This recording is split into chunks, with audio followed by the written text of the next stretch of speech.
డిఎంకేను గద్దెదించే వరకు చెప్పులు వేసుకోను, కొరడాతో కొట్టుకుంటారు అన్నామలై.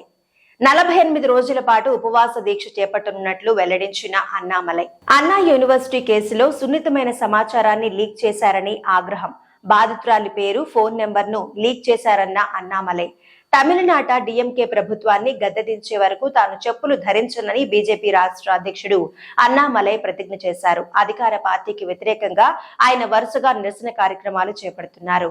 ఇటీవల చెన్నైలోని అన్నా యూనివర్సిటీలో విద్యార్థినిపై లైంగిక వేధింపుల అంశంపై రాజకీయ దుమారం రేగింది. ఈ అంశంపై ఆయన ఆగ్రహం వ్యక్తం చేశారు.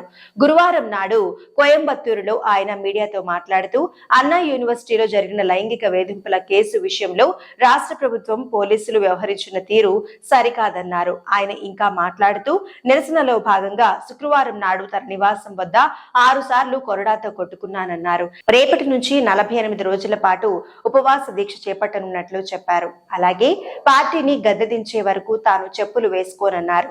అన్నా యూనివర్సిటీ కేసుకు సంబంధించి సున్నితమైన సమాచారాన్ని అధికారులు లీక్ చేశారని ఆరోపించారు. ఈ కేసులో బాధితురాలికి సంబంధించిన సమాచారాన్ని లీక్ చేశారని మండిపడ్డారు.